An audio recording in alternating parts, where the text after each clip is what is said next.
First of all, thank you for everyone for coming to this event. I'd like to thank the Bangalore International Center for hosting this, and also Rajnish for kindly agreeing to moderate this discussion. I just wanted to give a summary of what the book is. I think some of you might have read it, some of you might not.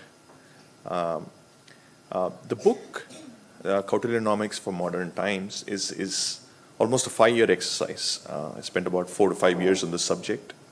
It tries to do 3 main things. First, it tries to understand the Arthashastra, the text.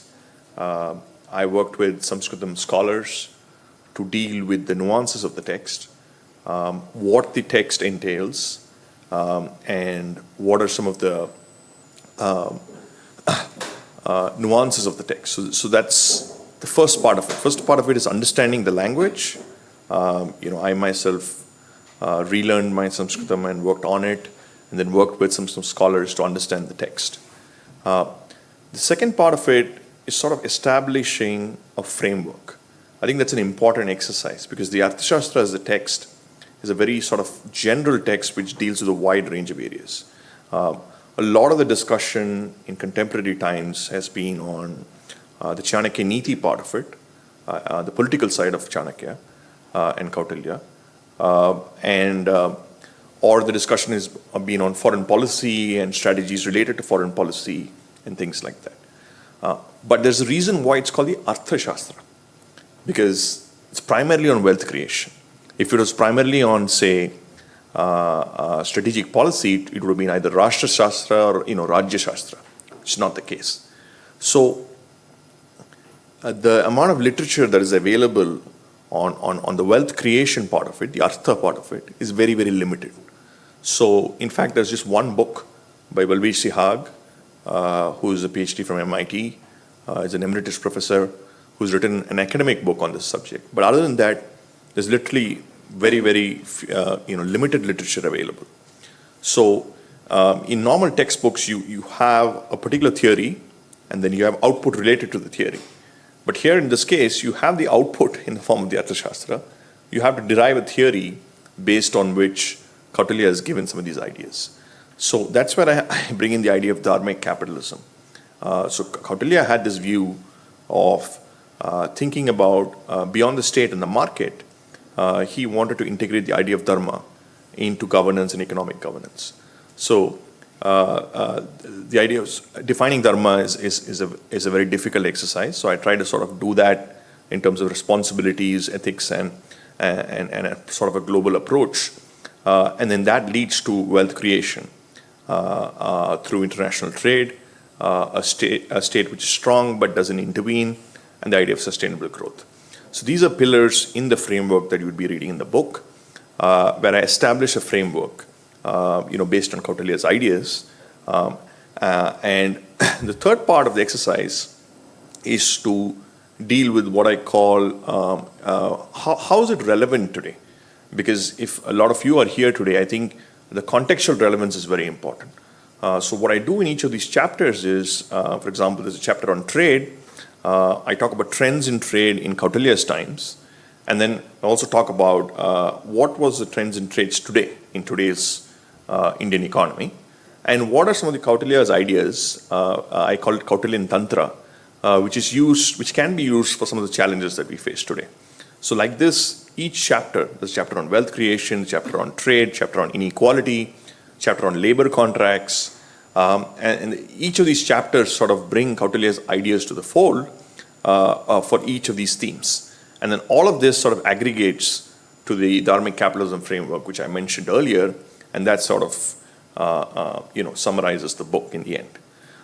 The main purpose of the book, I'll just wrap this up with this, is that my main purpose of the book, to spend so much time on this, is that we had someone who was born in this land thousands of years ago, who had a particular vision, a set of ideas on dealing with the economy, on economic governance, and was a profound political economist.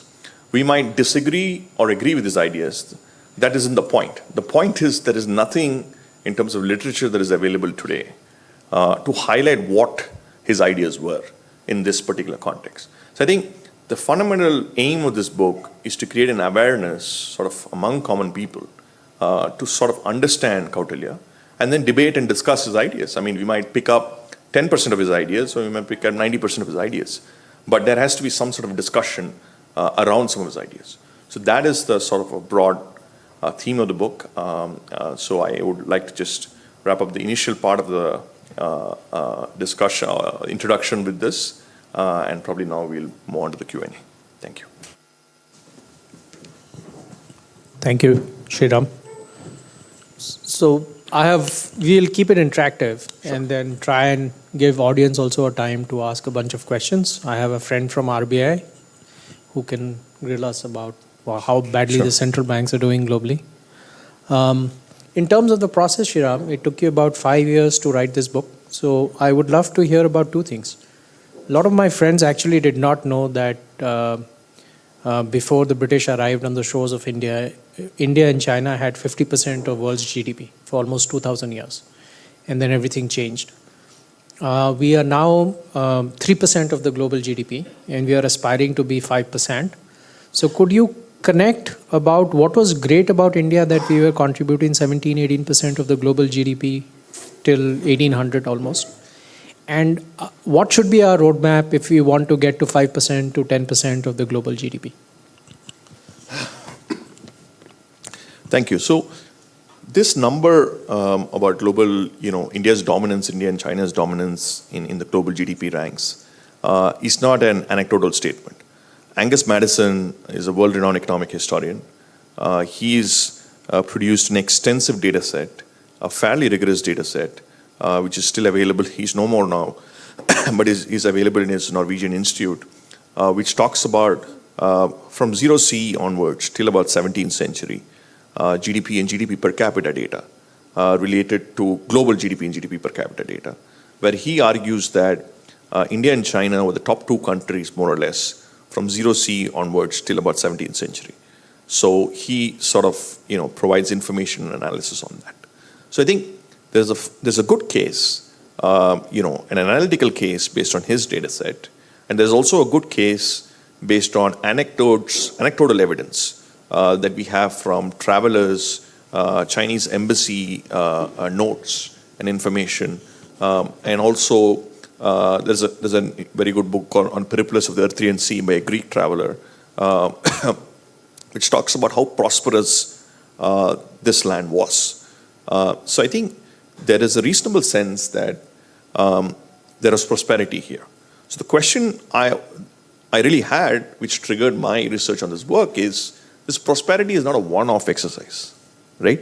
If you're able to build, say, the Brihadishwara temple in Tamil Nadu, where I come from, which is an engineering marvel even today, I think it's sensible to ask the basic question that would these guys, wouldn't they have known economics 101 if they can build such a complex engineering marvel? So my intuitive feeling was that there had to be some framework which facilitated some of this growth. Yes. So I think you're right in saying that, in terms of our prosperity and what we had, I think what is important moving forward is many people often ask me, why do we need to know the past? I think that is a sort of a very naive question in the sense that I think no society moves forward without understanding the past, without coming to terms with some of the things in the past. Especially if the past is such a prosperous sort of regime, I think at least there should be a debate on what some of these ideas were and how if some of these ideas can be implemented. So I think my broad answer to your question is that some of the themes that you see in what Kautilya has said could be applicable today. And whatever form that we want to take in the future, I think there has to be some level of an indigenous feel to it. Because the idea of, a lot of the ideas that we talk about today, global trade, I was told in my school textbooks that India was, opened its doors to the world only in the 1990s. Which is not true. Which is blatantly false. Because for 1,000 years, the norm in this country was engaging with the rest of the world in various forms, in dealing with spices, in trading with luxury items. In fact, there are even accounts which talk that the Greek fiscal deficit and the Greek current account deficit was largely linked to the amount of coins. Buying stuff from India. And the stuff that comes from India, though it was with the lag. So what I'm trying to say is that I think it provides us an understanding. And I think in the future, it will also help for some of us to look at some of these ideas to see how they can be applicable, for a more prosperous world. Thank you. The second question I had was, though you didn't answer whether we are being unambitious by targeting only 5% of the global GDP, should we go for 10? Yeah, I leave that to the experts. I think ambition or not, target or not, I think what is required is the fundamental philosophy and the thinking behind it. And I think that's very important in a society such as ours, which is unique by itself.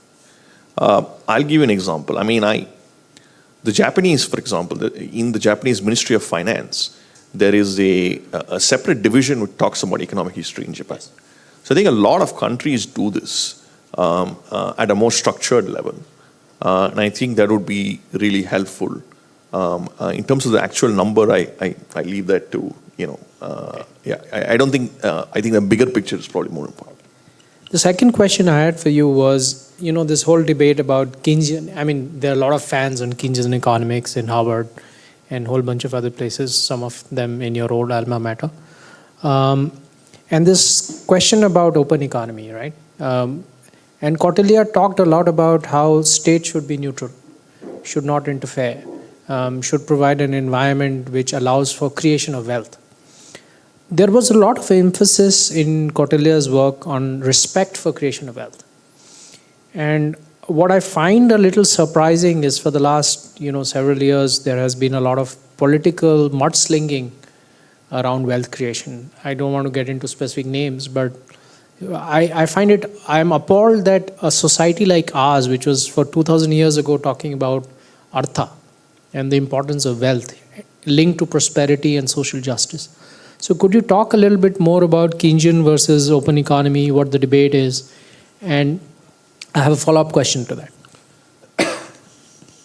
Yeah, so, for those, especially young people here, a Keynesian economy essentially is the role of the state.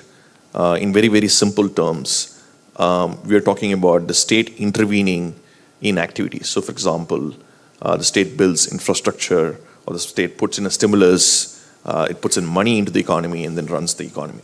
The other spectrum is sort of the laissez-faire, sort of open a macroeconomy, which is essentially the market taking care of itself, and things like that. Most of these are theoretical constructs. At the end of the day, I think at a practical level, it's a combination of all these things that make a difference. Kautilya has a sort of a third pillar to this, based on dharma, I think, which will come next to the next question. But I think your follow-up question was on... The follow-up question was, if you look at the global economy today, especially the developed economy, 51% of the GDP almost is, like if you look at US, for example, today, what very few people know that 51% of the GDP of America is actually government spending. So if you remove government spending from Bill Clinton's time, after Bill Clinton was the last person who left the current account positive in America, the global economy has actually shrunk. But nobody is talking about it. Nobody is talking about the state intervention, distorting financial markets, distorting interest market, distorting bond market. Everything has got distorted by state intervention. So I wanted you to comment on that. Yeah, so Kautilya's view was that, this is again something that I take on in the book. Often Kautilya is accused of being a socialist state, of what Kautilya defines as a socialist state. I sort of push back on this in the book. Kautilya is he articulates a very detailed state. But a detailed state is different from a socialist state. So I'll give you an example. So if, say, both of us are trading, spices with each other. Indigo, our family traded in Indigo. Okay, so we are trading, say, I am trading few $1 million with you on spices, various different types of spices, right? A detailed state would give you what are the exact regulations of this trade What you that we're can having. trade, yes. You know, if you violate this norm, you're going to get this punishment. If you violate that norm, you're going to get that punishment. And I will sort of implement it to the T, right? But a Kautilyan state will not tell you what is the quantity of, products that Indigo we need to that trade you with can each trade, other, right? A socialist state would micromanage and tell you or me what needs to be, or what needs to be produced, at a very micro level. So I don't think the Kautilyan state does that. And because the contrarian view again is, how are you so confident? Because in these type of texts, you got to look for consistency of thoughts across the text to sort of understand a framework, right? So if you look consistently across board, Kautilya is open about trade. He's open. He wants to create a good environment for businesses. He has given, for example, tax exemptions for businesses. In those days, it's called Vartani. It's sort of a transport from going from one place to another during the Mauryan kingdom. Importers were given these kind of exemptions, right? So when you're of a mindset which is open, which wants to engage with the rest of the world, you're not going to be, in my view, micromanaging what the same set of people are doing, because it's contrarian to what you're trying to achieve, which is a sort of a ease in business that we call today. So I think Kautilya's view with regard to the state was pretty straightforward. He wanted a strong state, which had sometimes severe punishments for if you violate, but that state doesn't intervene or micromanage what you do. And he also wanted wealth creation. He believed wealth creation was the key to prosperity. And that wealth creation was a consequence of the state enabling businesses and traders and communities to sort of engage and do all this. And another point which I also want to add on this is that, even during the Mauryan times, on historic times, war was a common phenomenon. Yes. Right? So if you take the fact that despite war happening continuously over small kingdoms, fiefdoms, and all these things, there was an undercurrent of, economic activity which is continuously happening, right? So again, there was a distinction between some of these geopolitical events and what was happening in terms of, common man's day-to-day interactions. So my point is Kautilya's view on the state would be sort of a more rule-based but non-intervening state. So let's come to the next question, which is the dharmic capitalism question. I would want you to talk about the trifecta of dharmic capitalism and kind of connect with three schemes that you sharply picked at the top, especially the Ujjwala scheme, the Prime Minister's Awas Yojana, and the Swachh Bharat. What did Kautilya talk about in terms of welfare state, and how does what the current government is doing link the two? Sure. So this idea of dharmic capitalism again is we talked about the state and the market. So Kautilya basically believed that the idea of dharma, or strengthening the foundation of dharma, could be self-correcting to both the state and the market. So what do I really mean?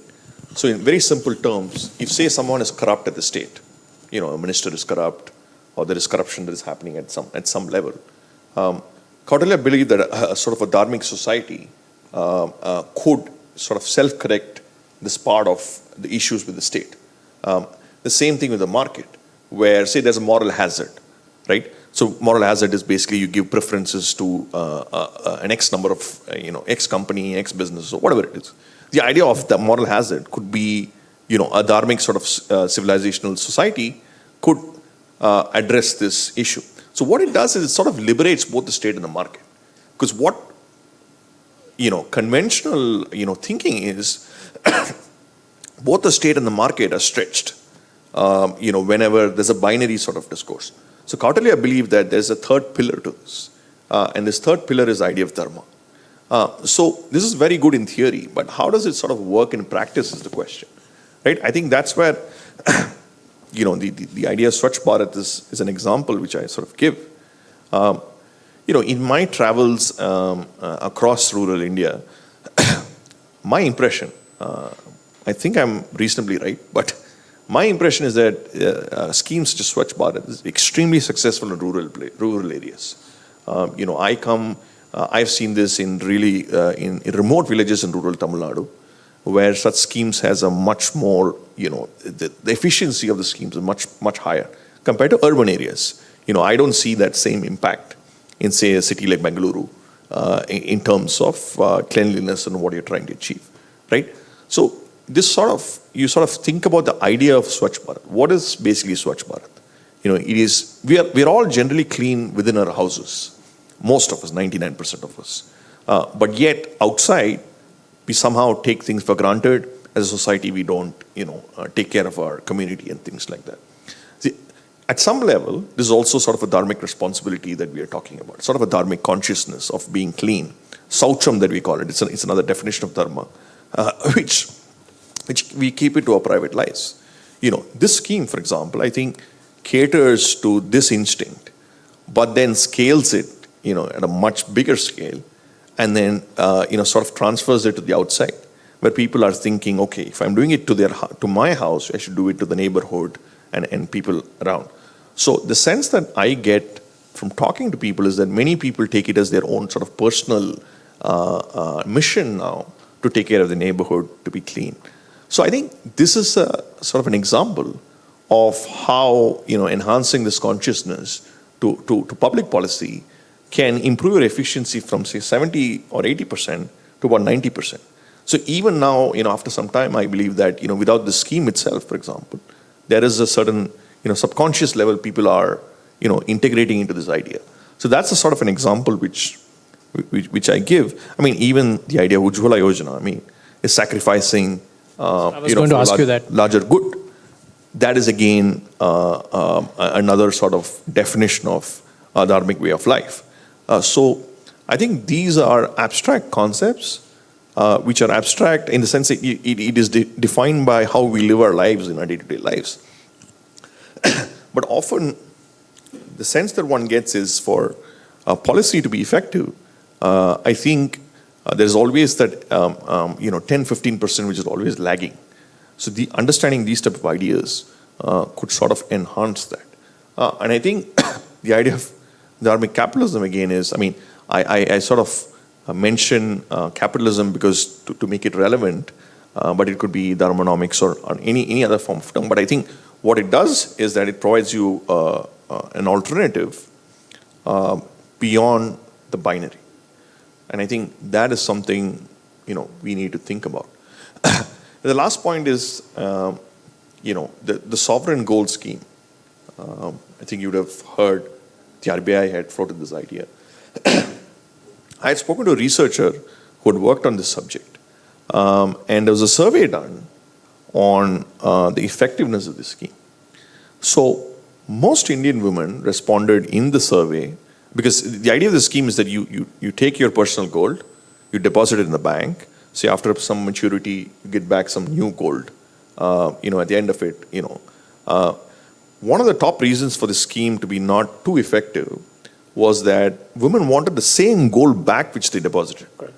That is, if I am depositing whatever gold that, say, my mother wanted when she was married, she wanted the same gold back at the end of maturity, because there's a sentimental value attached to the, to gold.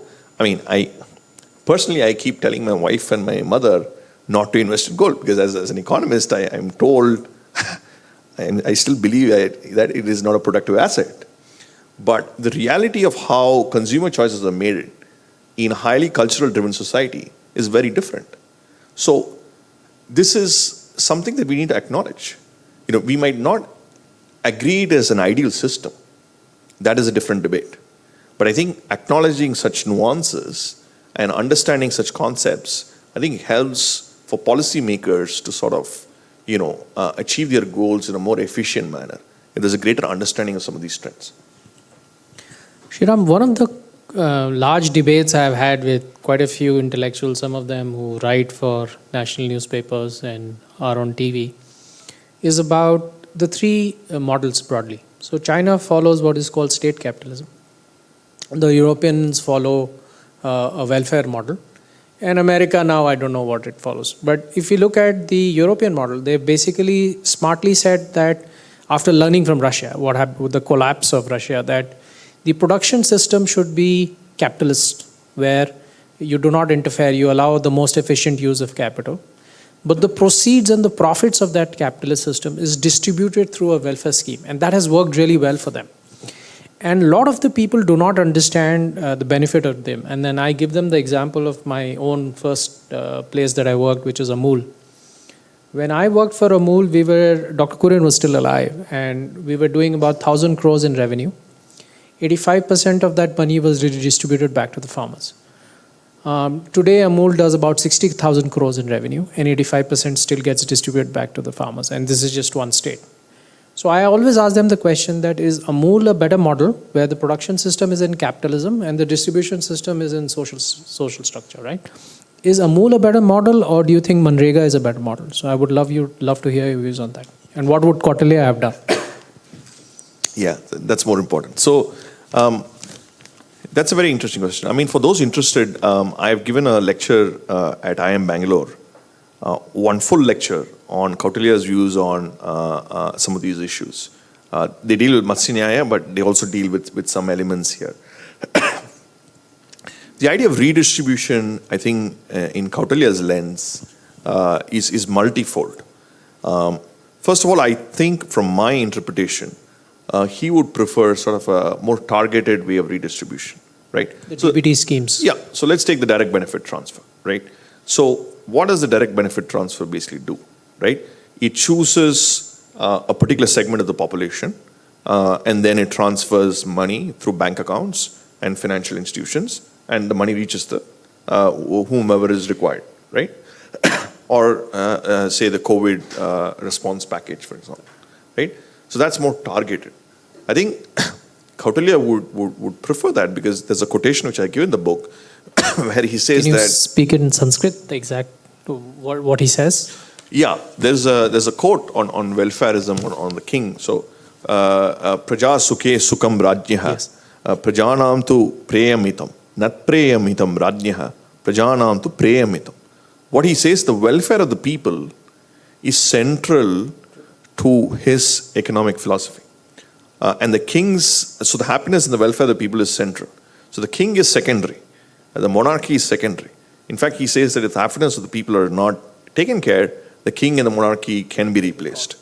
So, and being an astute political economist and sort of a political advisor, I'm not surprised, because, he's targeting the lowest end of the spectrum, who often are, the largest sections of the population, though there was not a democratic sort of voting system then, but, in terms of overall happiness of the people, it's measured by what they think about society. So, one, he would prefer a sort of targeted approach, because he says in many instances that, people can't be forever given doles, and they have to be sort of empowered. The second point is that he also believed in the idea of empowering the people. So his idea of welfareism is in empowering individuals. So I'll give you an example. Let's take the idea of labor contracts, or we'll probably discuss that a bit later, but he sort of mentions that if there's a contract between, say, an employer and a daily wage laborer, and say there's a construction site, there's an employer, and there's a daily wage laborer who's paid every day. So even today, daily wage laborers don't have contracts. Yes. They don't have, it's per demand basis. You come, on that day you give money and it just go off. Which is called dihadi. Correct. So Kautilya clearly says that these laborers there needs to be an agreement between the employer and the laborer on the quantum of work and how much or how many days he or she is going to get that labor. And a template of this needs to be, outside that facility, whatever that facility is, so that people can, understand contracts, right? Understand that there's an agreement. So what does this basically do? It empowers that individual whomever that individual is, to sort of have confidence in the system. That, even if there's no, say, after, a few days the demand has gone down, they still have some base, to look for something else during that agreement. So this is the sort of approach and thinking Kautilya, had across the board. Again, the idea of Matsya Nyaya, we might deal that later. So that also deals with a similar principle. All of this leads to the idea of welfareism, which is very targeted. Rule-based. Yeah, which is rule-based, it is targeted, and is also empowering. So these are the sort of contours that Kautilya would have. Switching gears a bit. You would have read works on post-growth world. I mean, a lot of people. How many of you know about post-growth? Have you heard of this term called post-growth? So, Sriram, can you quickly talk about post-growth? Then I'll ask the question. Probably you want to explain that? No, go ahead. No, the idea is, please add if I'm missing something, is that we've had economic growth for last couple of decades or last 50, 100 years. And that economic growth is not always, going to be on a linear path up. So the question really is, what do we do with economic growth? And there are various theories to this. And how do you deal with the society when economic growth eventually plateaus and demographics and things like that start changing? So this is broadly what... So the question now that is being talked a lot about, the fact is that we might not see the prosperity that we've seen for last 70 years. I mean, if you take World War II as the start, then the world really has seen a dramatic increase in productivity. And the first time I saw the CEO of Google talk about declining productivity in Google. So if companies like Google start seeing productivity impact, then that's going to happen everywhere in the world. So there's a lot of conversation about sustainable development. The fact that you develop, GDP is probably not the only measure of welfare of people, and you put people at the center. What would Kautilya's views on sustainable development? He was so far ahead of his time 2,300 years ago. Yeah, I think this is a very important chapter. I mean, if you end up buying the book, please do buy the book. I think on chapter 5 is what I mentioned about sustainable growth. So, at a conceptual level, often there is a misnomer, I would say, in the sense about responsibilities and the rule of law. Kautilya sort of feels that the rule of law and responsibilities are complementary to each other, not antithetical to each other. So he believed in societal responsibilities, familial responsibilities, and also environmental responsibilities. So there are lots of quotations in the text which talk about protecting the environment, both at the neighborhood level and at a societal level, where there are fines given for not taking care of your community. There are suggestions given among the community on what to do about cleanliness and things like that. Water bodies. Water bodies, yeah. There are a lot of water bodies and water management which was there during those times. And then there is the idea of environmental responsibility. So there is a conscious attempt to protect the forest. Okay, the protection of forests is, could be also because in those times, in terms of warfare, forests provided a lot of buffers of protection. Yeah. So it could be, also sort of a practical move by Kautilya. But there was a sort of emphasis on protecting flora and fauna, protecting the environment, ensuring that nature is not completely, Extractive. Yeah, and the Purusharthas actually help. I mean, in the book, I sort of have an introductory chapter. Can you talk a little bit about Purushartha? It's Yeah. fascinating to read about. Yeah, Purushartha is basically the 4 sort of pillars of Artha, Kama, Moksha, and Dharma, and what these contours are. So in the beginning of the book, there's a chapter where I talk about, Kautilya himself acknowledges that the Arthashastra, a bit of a segue from your question, but I'll still do that, is a combination of ideas which came prior to his time. So he argues or agrees with Brihaspati, disagrees with Shukracharya. He also mentions that some of these ideas were found in Ramayana, Mahabharata, and things like that. So the idea of these Purusharthas is a sort of a sustainable, model in the sense that, for a larger purpose of life. And I think the Arthashastra also deals with that. At a subconscious level, Kautilya sort of understood the need to protect the environment and nature. So that's why a lot of his ideas, though he was open for trade and open for business, he also emphasized this at a societal level. So I think that's very important to sort of see. And this is again a trend that you see across the text, where there's a need to protect the environment and sort of look at growth at a more holistic level. So I think that is what he was trying to tell people. So I think the idea of sustainability is an important component, which is discussed very little about Kautilya. But it is again, see, what I would urge your listeners and people who are watching this is to see consistency of ideas. The sustainability is just not about the environment. Sustainability is about people, is about empowering the lower sections, is about ensuring the society as a whole is holistic in its approach. And I think that is something which I sort of explain in the book, which is which we need to probably sort of learn about and try to understand.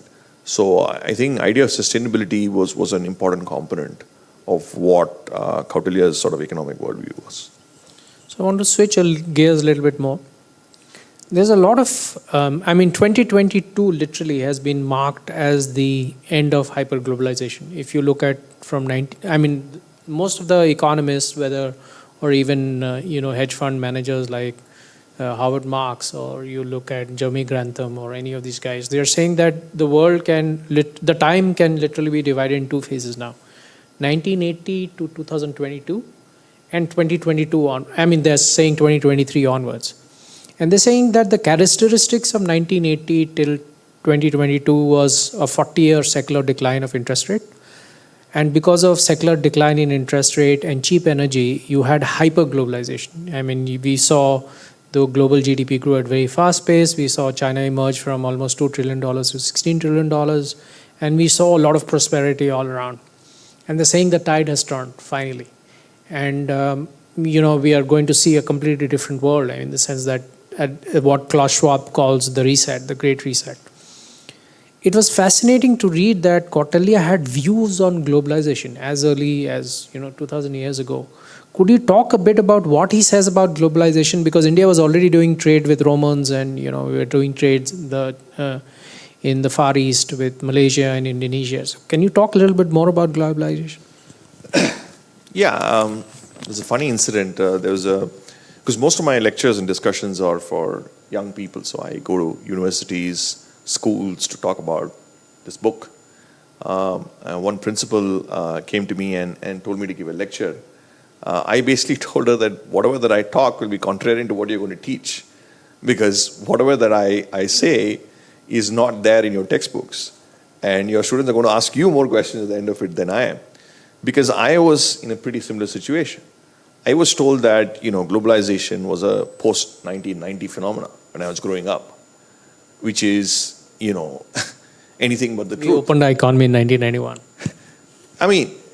What I'm trying to say is that forget Kautilya, even pre-Kautilya, I think this was a society which engaged extensively with the world. In fact, there's research done during the Saraswati Sindhu civilization by Professor Kalyan, who's one of my mentors, where he talks about trade routes, which went from China all the way, without even crossing some of the sea paths that we see today.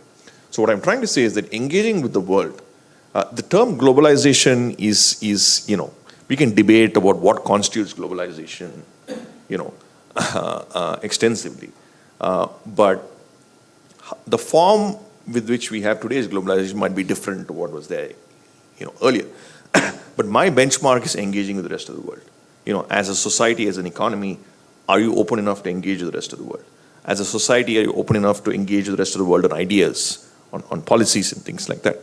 So the answer to the question is yes. There is a lot of evidence which says that not just Kautilya, even before him, there was constant engagement with the rest of the world. And much of the global trade, my good friend and Sanjeev Sanyal's book also mentions this on maritime trade routes. A lot of these trade routes. You're talking about the Gujaratis who were trading with Africa. Yeah, I mean the entire Indian Ocean, and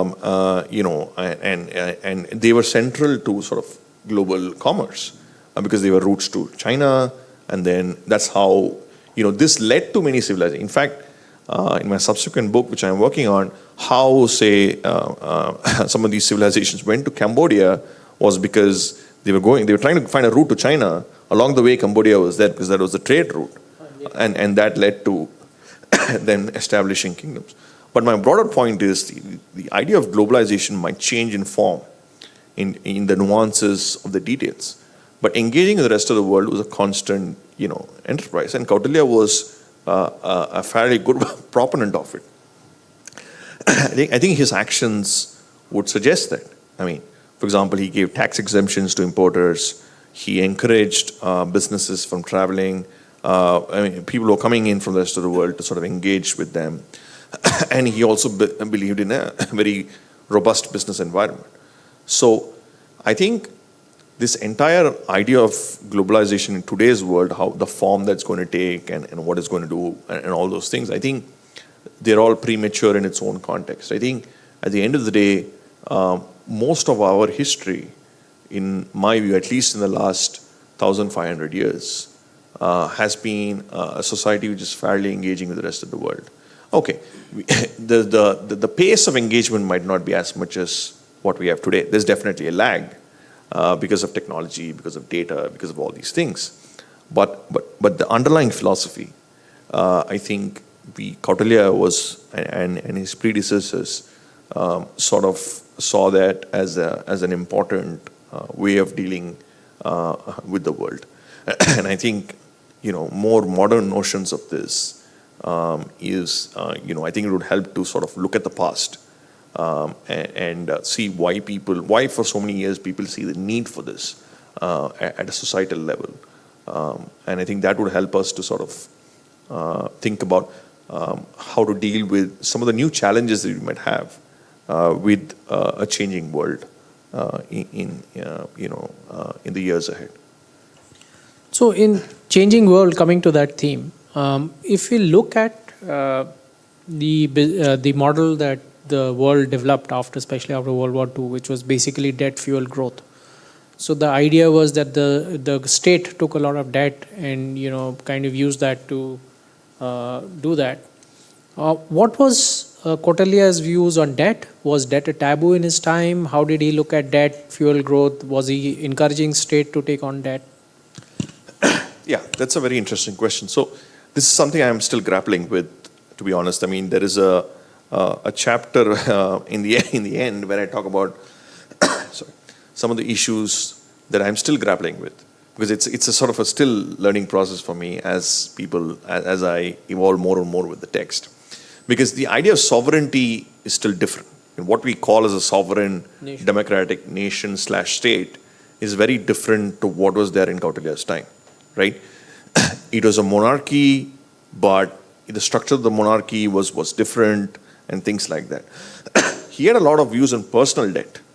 I don't think he believed that taking debt is a sin or anything like that. I think he believed in sustainable debt. Sustainability was something important. In fact, there's a chapter on contracts where I talk about the Samadana Bed approach to how he dealt with debtors. Sort of something like an IBC that we have today. An approach of an IBC, how do you deal with debtors in a corporate setting? So he had views on dealing with debt in a corporate setting. He had views, corporate in the sense private sector at that time, non-state.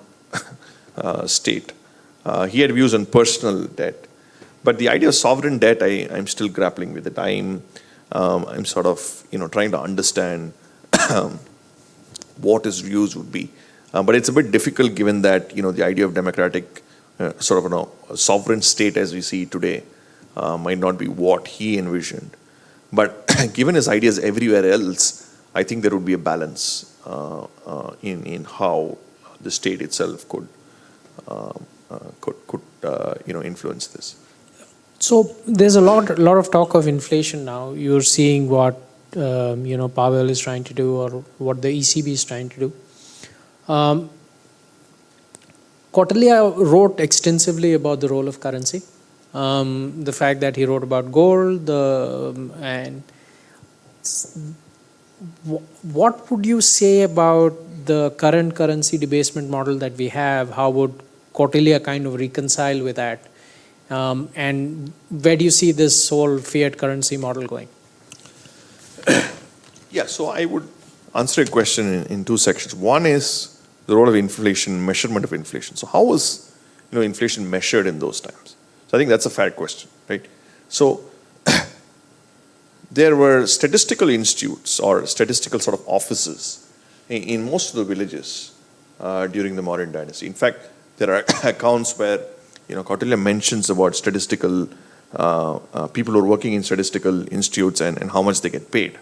So basically, what these folks were doing is, at a village setting, there was, say, a group of people who used to go around the village, sort of understand the price points, the changes in price points.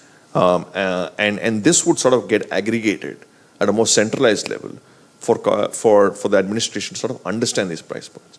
In fact, a professor, Satish Deodar, who's at IMA, who's also my co-author in some of my prior work, mentioned to me that there are Buddhist accounts which talk about how Kautilya used to play, how Kautilya's currency movements in Kautilya's times were also made by some of these measurements. So what I'm trying to say is that there was a reasonable level of some level of understanding of how some of these contours were. Even the idea of a temple in a village, for example, is the notion that the temple is a mere religious institution, I think is sort of a misnomer, because there are corporate guilds, they were sort of financial, they're also financial trading hubs, because most of these institutions, especially on the coastal areas, were sort of centers of trade. And it also attunes to sort of a decentralized model. Kautilya doesn't talk too much about the temples, but he talks about a decentralized approach. So I think the idea of price points, and understanding how these price points evolve, was definitely there in terms of his thinking. The level of detail is still we have much improved methods to approach this now, but at a conceptual level, I think there was an understanding. Secondly, on the role of currency, I think that's again another area for the research, because you had coins which were sort of circulated during those times, called panas in those times. But there is a sense that the circulation of currency and its role with price points was not a concept which was anatomical. Did Kautilya know about money supply and how money supply affects? To an extent, yes. I'm still looking for more robust sort of evidence on this, but I've been more and more convinced that he sort of understood some level of a relationship between, because there are accounts which say that some of these inputs which these statistical folks provide, these price points, and he also alters the circulation of currency. So I'm pretty I think there is he sort of understood some sort of a relationship. But what that relationship is, probably I need to work a bit more on it to understand. But coming to the point of currency, so definitely these panas were sort of the currency of those times, and they were in circulation. And obviously there were these centralized offices which sort of monitored the amount of circulation. So that's where the Roman current account deficit that I'm talking about, has linkages to some of this, some of these measures taken in the Indian subcontinent at that time, albeit with a lag. But I think definitely currency movements and their impact on society was something that they were cognizant about. You briefly touched on labor contracts. I want you to talk about how innovative Kautilya was about labor contracts. And very few people know that once Thatcher and Reagan were done with what they did, for last 40 years, the real wages have remained stagnant. And everybody in the world is trying to figure out how to move that needle. Can you dive a little deeper into labor contracts and what was Kautilya's views on labor contracts? Yeah. So I gave an example earlier on, necessary for a contract between the employer and the employee. I think Kautilya sort of saw it as a political need as well as an economic need to empower people at the lower end of the spectrum. So he was also cognizant that capital is often with people who are in the higher echelons of society, right? I mean, he didn't explicitly mention this, but I think there is any logical person who sort of sees these trends would come to that conclusion. And then the idea of labor, and empowering labor was an important balance that he wanted to maintain. Because when you're opening up society, for businesses and for the capital to sort of grow, you also want the laborers to sort of feel empowered. So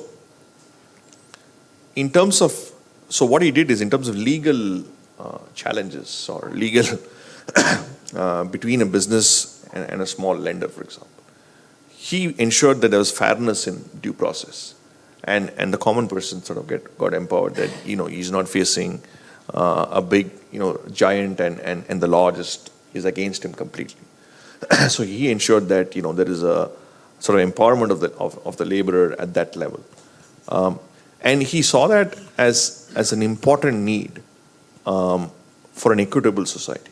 So I think that's an important linkage that we need to draw, because the idea of labor was just not a academic exercise. The idea of labor, I think, for Kautilya was one, a balance to the role of capital and the freedom that he provides with capital. Two, it's sort of an empowering of the lower sections of society so that they move up the ladder in terms of the prosperity that capital is bringing in. And the third point is also to ensure that there is a sort of a fair playing ground for people across board. So just a slight diversion, but if you look at the idea of minimum wages. I was going to ask you the question. Sure. Yeah. Okay, so the idea of minimum wages is again very interesting. Or the idea of basic income, which. Yeah. So, for example, in the United States, $15 an hour is sort of a minimum wage, which many there's a consensus more or less that that there had to be a cap. That is, you can't charge laborers below $15 an hour. That should be $15 and above in terms of a minimum cap, right? But $15 an hour at 2% inflation is very different from $15 an hour at 8% inflation. Because the real wage, which is $13 here and $7 here, is quite different for people, right? So Kautilya actually understood this idea. He talks about the idea of flexible minimum wage. What he's saying is that if a minimum wage is, say, a particular cap today, 2-3 years later, he might want to revisit it. And according to conditions outside, he might want to revisit it. And he might want to even, and he has certain subsections of society with which he can address this. So, again, let's go back to the trend. It again goes in empowering the labor, the laborer, and empowering labor over capital. Because you are ensuring that laborer is not taken, advantage because other conditions are changing. So I think the consistency of thinking, when you really look at these ideas, there is a holistic approach. And this part of empowering, even the idea of sort of minimum wages, I think, is a sort of a tilt towards labor in that sense. You gave a fascinating lecture on Matsya Nyaya. Yeah, is that pronunciation? Matsya Nyaya. Matsya Nyaya. At IIM Bangalore, the rule of law, right? And it's very important for any country that wants to be prosperous to follow the rule of law. Can you talk a bit more about it and what it means for India And we see this constant attempt to violate laws in our country by various political parties. Can you kind of, if you're okay to talk a little bit political here? So the idea of Matsya Nyaya is basically, Matsya is basically fish. The idea is if a larger fish is eating or a smaller fish, then you want to avoid that situation. Basically, you want to avoid a situation where there's Matsya Nyaya. In that sense, the general convention or the quotation that is directly attributed talks about the implementation of rule of law, a fair implementation of the rule of law. Then you try to avoid the situation because you're trying to give equal parity to people. There's an equitable sort of, equality between two people, irrespective of the background, in a particular, say, conflict or whatever it is in a resolution, right? But this idea of Matsya Nyaya goes beyond that. It is also about empowering people, right? It also is about inequality, right? You'd want the big fish not to eat over the small fish, so you sort of empower, direct transfers. The idea of, say, some of these things that you mentioned on labor, it sort of ensures that, and providing opportunities for people at the lower rung, that sort of alludes to this concept again. And the fact that the quotation which I mentioned, which talks about the welfare of the people, again, alludes to this idea of Matsya Nyaya. I think what is an important takeaway from Kautilya that we can apply today is about the implementation of rule of law. Fast-tracking courts, fast-tracking some of these resolutions of some of these issues by the system, and creating a sort of a confidence in the system, both for the business person as well as for the common man, where they feel that there is an equitable sort of, where they feel there is fairness in the system. I think that is a goal which is worth pursuing, especially given the huge number of backlog of cases that we have and things like that. And this is done at a conscious level, by the way. I think Kautilya is very conscious that unless these two pillars, both the business person and the common man, has confidence in the legal system or in the rule of law, society as a whole still will be, imbalanced in the sense that they will be dissatisfied with the system. So I think he saw that as an important, provision. Again, that is also the reason why you see some of these punishments to be really severe. Some of them are, beyond today's norms of what we define as a punishment. But we have to also think that this was done 2,000 years ago. But the underlying principle is that you violate some of this, then the consequences are severe. So I think that is also part of, the due process that I'm talking about, implementation of rule of law. So I think greater efficiency, more confidence in the judicial system and broader systemic, improvements could be something that that one could take away from Kautilya. So to my last question, why does all of this matter? And what is your next project? What are you working on? I have some insight, but I would love the audience to know what you're working on. Sure, that's a question. I think probably I hope I gave a sense to the audience.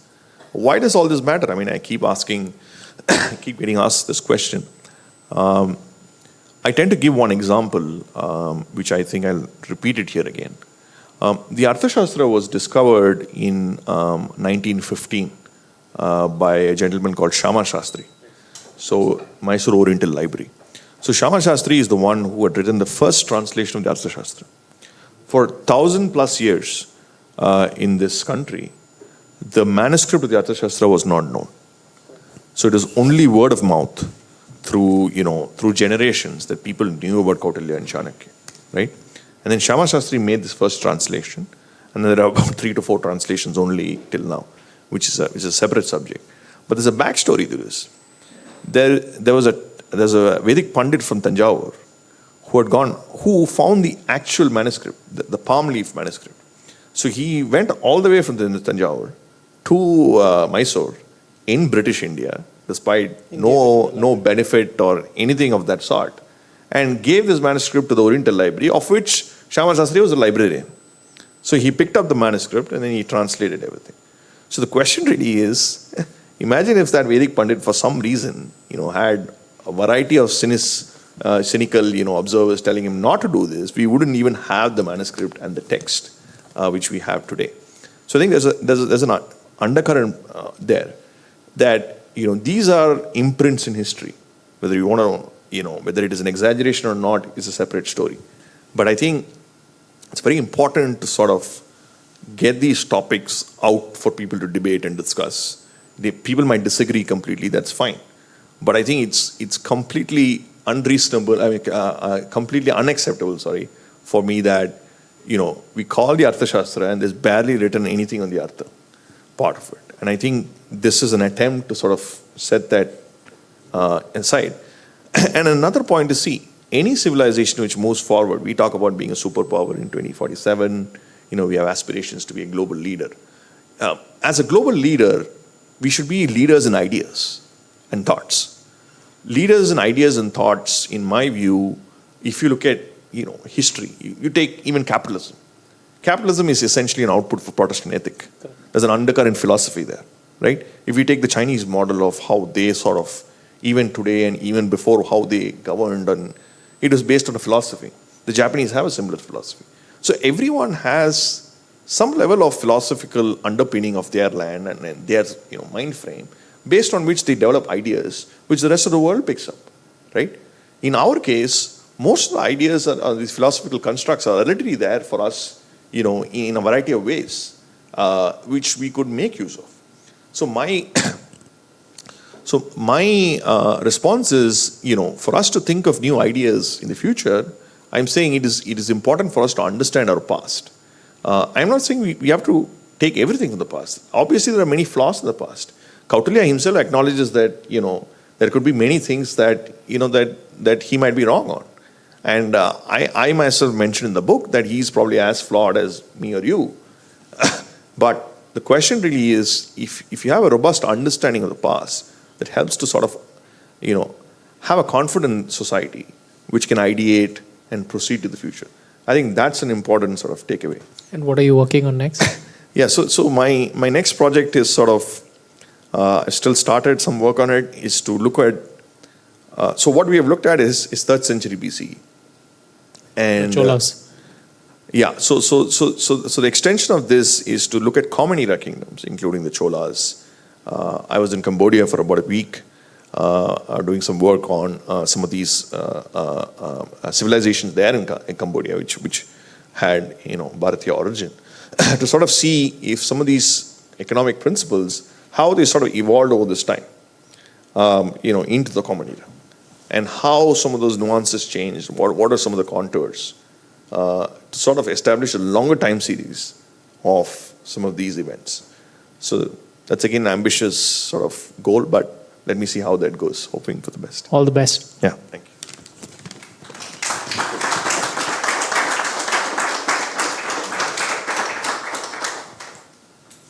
If anyone has any questions or requests, you can come to the mic forward.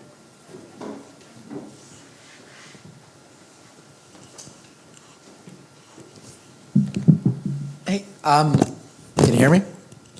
Okay, so this is pretty interesting. I'd like to get your view on, if you think about what Chanakya has written, and you look at some of the other ancient scripts. Let's say you take this, The Art of War, Sun Tzu, or you take The Prince, Machiavelli, or let's say you take 16th century samurai warrior, Book of Five Rings. Do you see any analogies all through them? Because all these books are about philosophy. All these books have been written for leaders. All these books talk about how to rule, really, or they're written by warriors. Can you draw a line or an analogy between all of these? Thank you. That's a very good question. That's an endeavor. I think someone has to sort of spend time on it. But I do deal with Machiavelli in the book. So there is again a comparison often with Kautilya and Machiavelli. Machiavellian streak is often, the target point of Kautilya, which I try to again push back a bit on. Because The Prince was basically written, in my view, to protect a sort of a kingdom, protect a sort of a monarchical setup. Whereas the Arthashastra is a context agnostic text. If you really read the Arthashastra, you won't even see any references to the Mauryan Empire. You won't see any references to religion. Welfare of people. You won't even see references to temples. Okay, there are instances in disasters where he says that you might need to take some of the temple wealth, which the nuance I think is different. That's a different subject. But what I'm trying to say is that his primary focus is on the welfare of the people. So I think there are distinct differences between this text. In our prejudices and biases that we bring, along our own, upbringing, we sort of take a generalized view on these subjects. Even the art of, Sun Tzu, for example, it has probably its own contextual elements which we are missing on. So that's a very important endeavor. I think a lot of these older civilizations, they might give us some ideas, on how to deal with some challenges. In fact, there is one, a professor at IIT Madras told me that he teaches economics at IIT Madras. He mentioned that how to react to pandemics, that he found some text in terms of disaster management and how Kautilya reacted within the Arthashastra. That's beyond my scope of expertise because I sort of focus primarily on economics and economic thinking. So he could find some references and some thinking there. So I think it's an important endeavor. I think one has to sort of deal with this. And I think they all will be, helpful. It's not like, we are the creators of, and only we had prosperity. I think there's a lot of lessons that we can learn from other sort of text as well.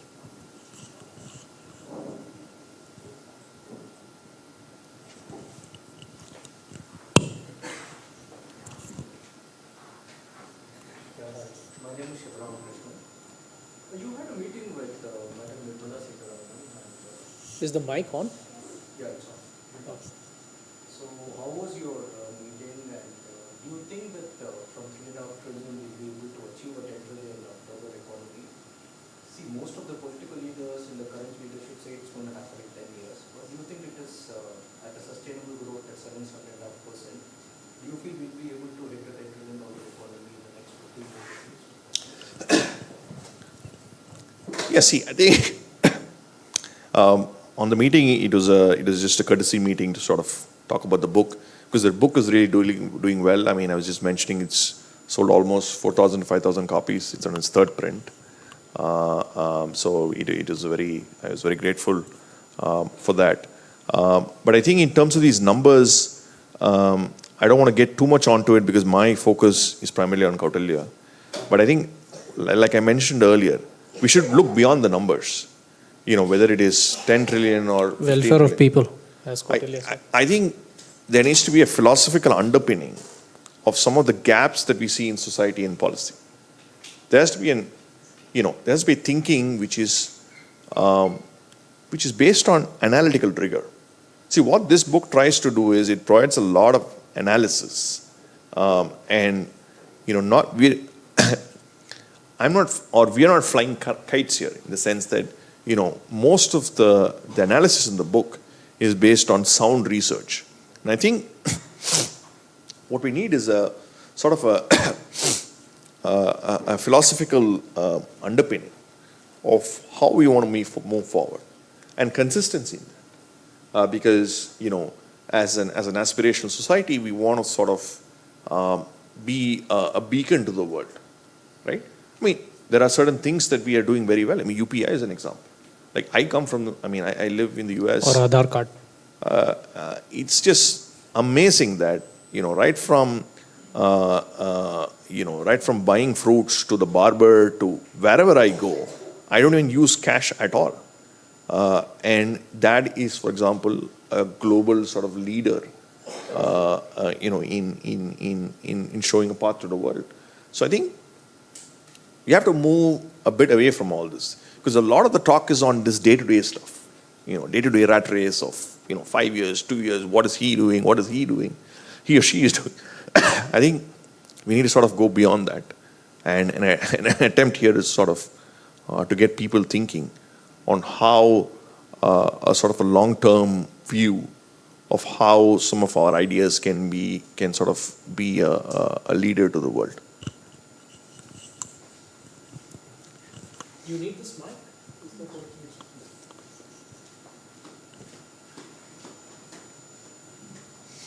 is? Thanks for this talk. It's been really eye-opening. I would like to know your thoughts on, is the Kautilya model or framework, is that applicable to a certain economies that are at a certain stage? So, for example, high growth versus mature, or what are the different elements which may make it more applicable? Yeah. Again, very good question. I don't think there's differentiation in terms of the level of economy, but I think let me sort of modify your question a bit and try to answer it. How is it applicable today? Right? So, at the moment, what I'm saying is sort of a theoretical construct, right? I think this can be done at two levels. The first level is working on the margin. So, for example, we spoke about Swachh Bharat. How do you sort of improve the efficiency between, say, 70, 80% and 90%, right? Like how we talk about the nudge theory, we could also have a greater understanding of some of these dharmic elements to sort of make policy more effective, right?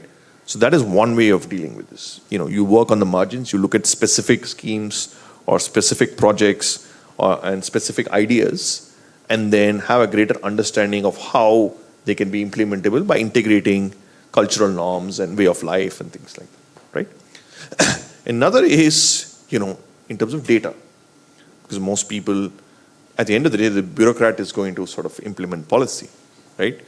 The bureaucrat needs some level of quantifiable information to implement policy, right? So how do you sort of take these sort of elements into a data-centric world? So that's a challenging question. But I think it's still possible. Let's take sustainability, right? We have sustainability indices and sustainability index. So assuming, say, I create, or one creates something called a dharmic coefficient index, right?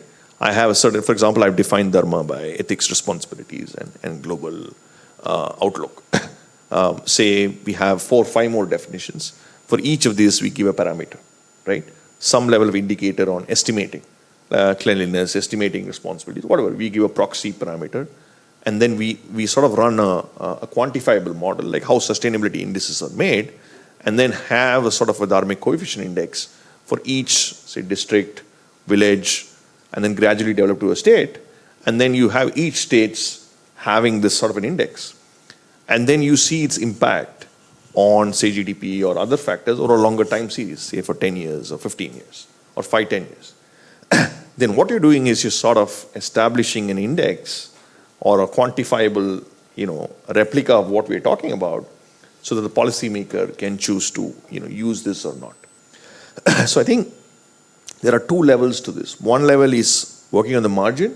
Another level is to systematically, sort of bring about these models which help to sort of implement policy.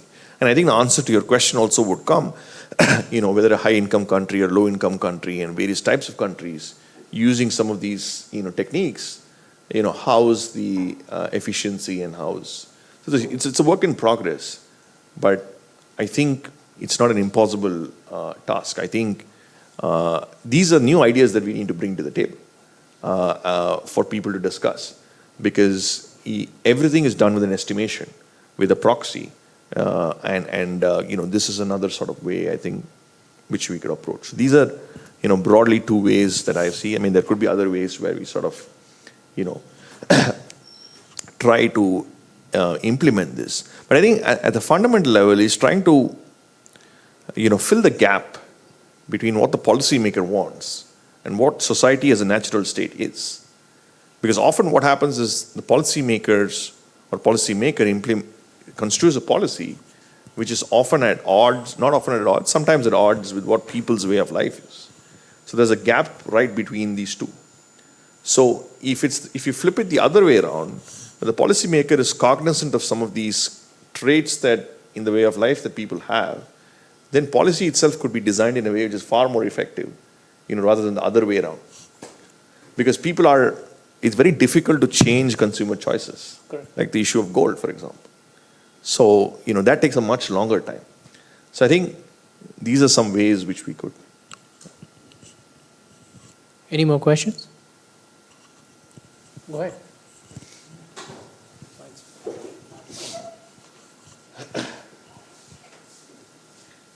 You mentioned some of the penal aspects of the detailed Kautilyan state, and you said the punishments would be much harsher those days compared to what standards we have today. Part of what I understand of the Kautilyan state is that the differentiation in penalty and punishment depended on caste also. At the same time, you make it sound as if when it came to labor, it was a comparatively egalitarian society where contracts could be on an equal footing almost, and so on. So bottom line is, would the Kautilyan society even work without caste? Yeah. Caste discrimination, to be precise. Yeah. So that's just, tricky question. But let me try to answer as much as my understanding is. You're right. I think the Varna system was there. In the text, there are mentions about it and things like that. But in terms of empowering the poor in some of these contracts and some of the things that he has mentioned, I haven't seen that level of sort of discrimination in some of the areas related to economic activity that I have focused on. So how it impacts other other components of the Arthashastra, which could be in legal terminology and other things like that. That is something I think one needs to again look at further. And that's again a lesson. If that exists, that is something we need to avoid and look for a much more fair-based society. But I think from the trends that I'm seeing, from whatever that he said, and some of the other sort of principles that he's mentioned, I think at least in some of these policies that with regard to labor and welfare, he doesn't seem to discriminate. That's the sense I get. Again, that is something which we need to debate and avoid some of these things which if they are discriminatory, that needs to be avoided. You want to go next? Yes. Sure. Yeah, I also want to add that, I'm not trying to say that the Arthashastra is the perfect text. Even Kautilya himself says that it could be a fairly flawed text in the sense that there are things that you can pick up, the things you cannot pick up as long as it's relevant, in today's times. So I think that is something, what I'm trying to say is I'm not trying to pontificate that this is an ideal text. That's not the point. The point is there was someone many years ago who had a set of ideas, and we are here to have these sort of engagement and discussion on these ideas, and what some of these ideas we can pick up and we cannot pick up is again part of the discussion. Hi, I'm Subbu, and my question is related to what is the idea of wealth back then, way back then, and what is the idea of wealth now? I'm just assuming that they had a holistic picture, and I don't know whether we are having a very narrow viewpoint of it, number one. And also, what is the meaning of the word value back then, and what is the meaning of the word value right now? Because I'm coming from a startup wherein we talk about value proposition and these are the customer pains and these are the pain relievers. Okay, if you fill this table nicely, somebody will put in money. But I think that's a very narrow view, because I'm trying to on and on convince people, this is the value of it, of a particular piece of technology or this activity itself. And sometimes I feel that value is, the word value or value proposition is seen through a very narrow lens of, if you fill this table and if you, through filling this table, if you show this much of wealth being created, then I will put in money, or then it is actually valuable idea. So can you please explain about wealth and value? Yeah. Thank you. Okay, let me try with wealth first. So I think wealth in the Arthashastra as well as here, my sense is it is similar in a lot of ways in terms of acquiring something for yourself and your family and having a more prosperous life. Okay, today's prosperity or today's level of convenience, luxury might be very different to what it was then. But the goal is, to have a higher standard of living. The benchmark would be in that particular era, right? So I think it is to have a sort of a higher level of living for individuals compared to the highest level, say, in that time. So I think the motive of having a comfortable life and not being guilty about it is what I think is a common denominator, or I would say in terms of wealth. Means of wealth and how you create wealth is obviously changed. There are a variety of different ways. Value is an interesting, again, question. I'm still thinking out loud now. But I think, see, the idea of a Vasudeva Kudumbakam, the idea of a broader view, it sort of resonates in the text, in the Arthashastra. And I think that is something which was, I wouldn't say an important driver, I would say certainly a driver of how Kautilya viewed that world. So his view of value also, or individual's view of value also, could be viewed through that prism, the larger good of, because as a political advisor, you're confronted all the time with difficult choices, the trade-offs that you call it. So I think the text is, sort of written in a way which is looking at these trade-offs and keeping the idea of the bigger picture of the Purusharthas, which you mentioned, as sort of a trade-off. How society viewed value, that is still, a question mark. But my understanding is, if the ruler and advisors to the ruler had a perception of value, that might trickle down as, from the society or to the society. And I think today's value systems are also, I think the question of larger good, again, is I think an important benchmark. At a micro level, are we seeing that? At a macro level, are we seeing that is, again, something, that is, again, it differs between countries and civilizations. But I think the idea of value in terms of differences, I would say that the ability to look for the larger good was there, at least from what I'm seeing in the text.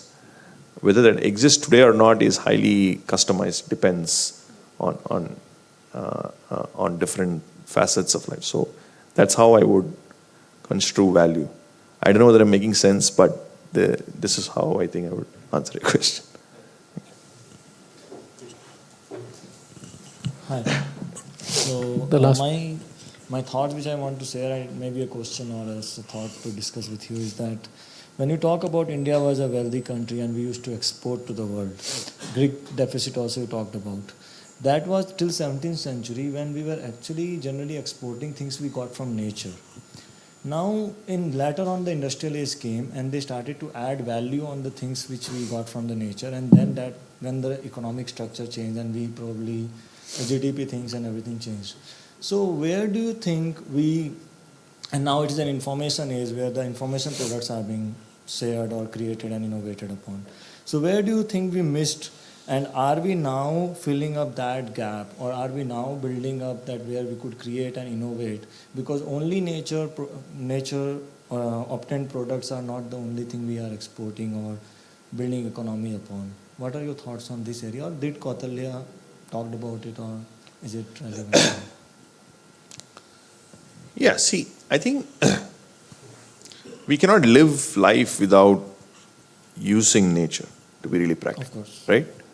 So, if we don't want to touch nature at all, then as human beings, we cannot live the lives that we are living. course. Right? Absolutely. So the question really is sustainability an integral part of decision making of the state or the policy maker or the advisors to the state, and hence people, right? State and the people. People as a way of life. how we live our lives in terms of cleanliness, responsibilities, whatever it is. In the state, in terms of implementing policy, whatever the policy is, construction of the policy. So, I think the comparison should be at that level, right? I think we can come to an agreement that post the 17th, 18th century, till recently, the idea of sustainability was nowhere in the picture, right? Till even post-independent India, I would say till about the 1980s or even early 1990s, the idea of sustainability was in the background, right? So the idea of environment was in the background. So the entire sort of thought process is what I'm talking about. I think that's where a greater understanding of the past would help us. Because if we had the foresight to sort of understand some of these contours over the period of time, I think we could have avoided a lot of these mistakes which we did in the recent past. And I mean, take a look at our cities, for example, right? You know, today, if you go to any rural area, a lot of my friends, in fact, I spent most of my time in some of these rural areas because quality of air is way better, quality of life is way better, Food tastes better. food tastes better, there's 3G internet, 4G internet, power supply is reasonable, and nature is there for everywhere to see. If you have a reasonable financial balance, living in the rural areas or semi-rural areas is a no-brainer. I mean, I traveled from Chennai to Bangalore for 1 hour. From the airport to all the places that I've been, it's taken me 3-4 hours, right? So, what I'm trying to say is that there is, there is a structure to which how the rural economy or the rural system is, right? I'm not saying everything is perfect there. But the way our cities are constructed, right, is just that you just got a bunch of people together within 10, 20 years and just throw them into one area and then expanded that area into back into your rural areas without any level of, planning or systems. That's just a very reactive thought process, right? And that's also a consequence of lack of originality in our thinking because of a variety of factors. I'm not saying that because, our goals then were, we had to deal with poverty.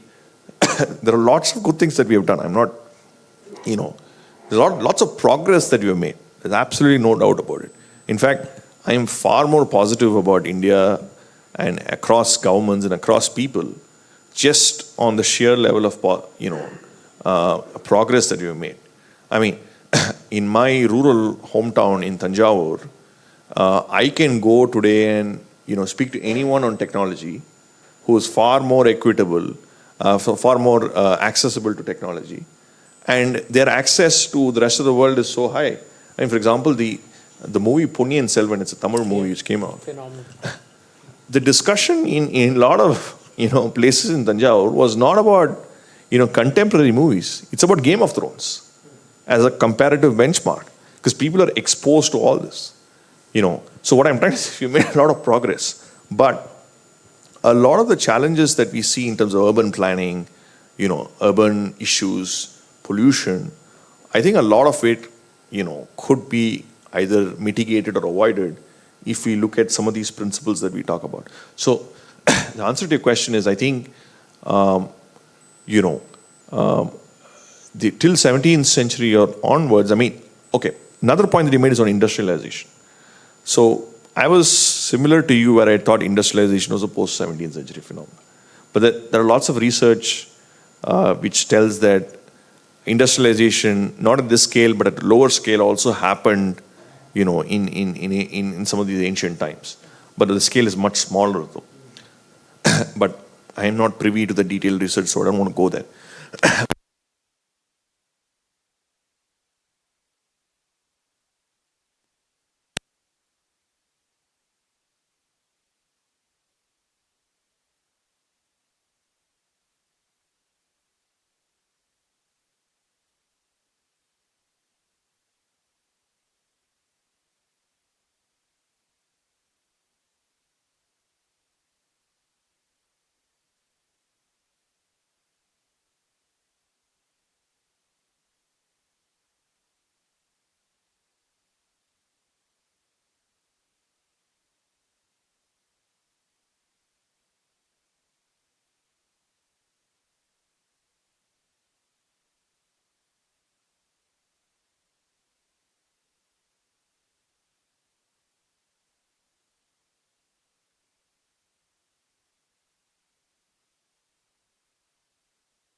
So today our life expectancy is above 70 plus, right? This country has been ravaged so much that, basic survival was our goal for many years. So, but as the country is progressing into a superpower, middle incomes rise, people become more knowledgeable, they become wealthier, then you sort of look at other bigger ideas and some of these structures and things like that. Okay. So it's very easy to sort of look back and say that these things could be done, but I think our state of affairs was so bad that we had to do all this. I think this is the right time we sort of reflect and move forward. One more question. Oh, we'll have to bring this to an end. These people need to go. Thanks a lot, Professor. Thanks a lot, Sriram. You told us not to call you Professor. Thank you, everybody who came here. Thank you. This was useful. Really appreciate it. Thank you.